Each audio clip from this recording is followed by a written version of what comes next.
કેમ છો બધા? મજામાં ને? એમ મજામાં જ હશો. અને જય માતાજી, મહાદેવ હર. હવે જો દિવાળી વેકેશન તો પૂરું થયું ઓલમોસ્ટ બધાનું, તો હવે કોની સિઝન આવશે?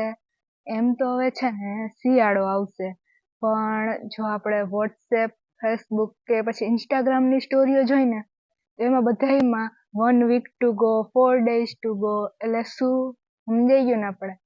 એટલે કે બધાયની ઘણાની સગાઈઓ થતી હોય કે ઘણાના લગ્ન થતા હોય, એટલે સગાઈ અને લગ્નની સિઝન આવે છે એમ. તો એને રિલેટેડ જ અમે કોમેડી વિડીયો લઈને આવી રહ્યા છીએ. એમાં હે ને મારું પણ ગોઠવાયું છે, પણ ક્યાં ગોઠવાયું એ આપણે આગળ વિડીયોમાં જોઈશું. તો બન્યા રહો આગળ.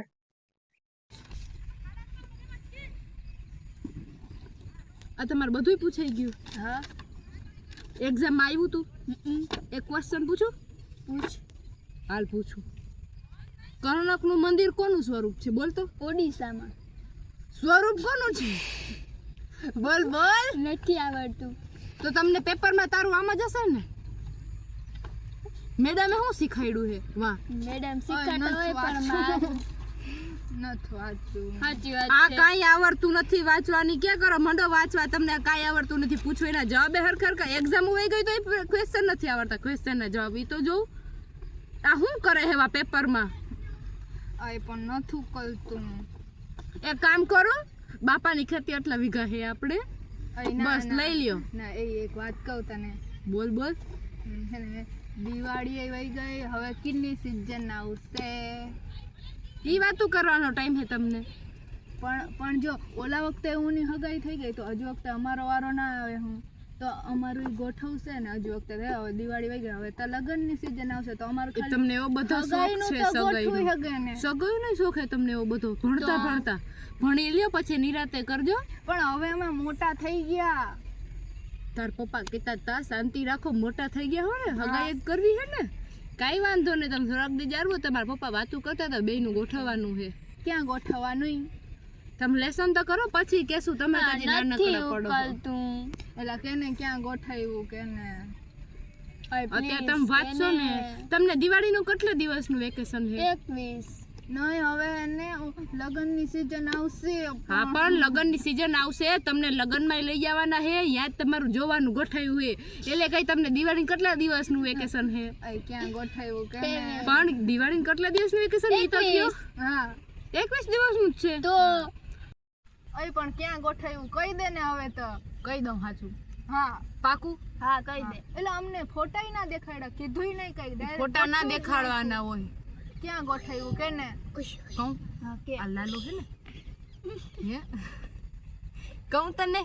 હે કે આ લાલાનું હે ને, ક્યાં ગોઠવ્યું? ઓલા મંડપ વાળા નથી હા હે, ઈના ભેગું અહીંયા જવાનું ગોઠવ્યું હે. શું કર? એટલે એને છોકરીમાં નહીં, મંડપ બાંધવા જવાનું હે.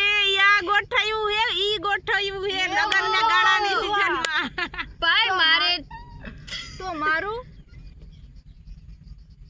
તારે જાણીને શું કરું હે? આઈ કેને પણ કેને મારું તો કહું કેને? રસોડામાં ઓલી ખબર ઓલી બાઈ જાતી લગનમાં, ઈ ભાઈ અહીંયા થકી કેવડાયું અમને. હા એ કે તમારી છોકરી હોય ને તો અમારે છે ને કે જરૂર છે. ઈ કેમ તો તાર પપ્પા કહેતા હતા કે હજુ વખતે છે ને ફોરમ ને કે રસોડામાં મોકલ્યું છે લગ્નની સિઝનમાં. ઈ કે યા ગોઠવ્યું હે, નથી ગોઠવ્યું. ભણો ઈમાં વર્ષે. ઓ ભાઈ અમારા બેન હા મારે મંડપ ભેગું જવાનું ને આ બેન ને તો બિચારીને પૂણી વરવા જવાનું ને થાળી જવા જ અમારે કઈ ગોઠવવું નથી. ના મારે થાળી ધોવા નથી જવું. તારે મંડપમાં જવું? ના ભાઈ મારે મંડપમાં નથી જવું. મંડો વાંચવા ઈમાં વર્ષે. ભાઈ આપણે તો વાંચવા માંડીએ હવે. અહીં ના પાડી દેજો. કેમ? અમારે ક્યાંય હવે તો નક્કી થઈ ગયું. ના અમારે ગોઠવવું નથી હવે. એક દી તો જાવજો, તમને ખબર પડે કેટલી વિશે હો થાય. ભણવાનું ને કામ કરવા ખબર પડે તમને. કેમ પૈસો કમાવો તમારે થોડુંક એ ખબર પડે. બહુ આ દેખો ને એટલે જાજો ખબર પડે. સીઝન આવી પણ હવે સીઝન માં નથી જવું. હવે અમારે આવું નથી ગોઠવવું કઈ. કા પણ ઈ તો કયો રીઝન તો કયો અમને એમ થયું કઈક હગાઈ નું હશે. આ તો ઠામ ધોવામાં ભાઈ કોઈ ગોઠવે પણ એકવાર ગોઠવી તો તમને ખબર પડે કે કેમ ભણવામાં ધ્યાન દેવાય ને. ફી મફત નથી ભરતા વા સ્કૂલમાં. મન વાત અહીંયા તમે ભણવાનું કયો ને પછી તમે બગીચામાં ફરો ને એમ કઈ હોય? ભણો એમાં વર્ષે. અમારે આવું નથી ગોઠવું. તું કાલે તો હગાઈની ચિંતામાં ના કરો ને, તમારે ભણવાનું કરો એમાં વરે.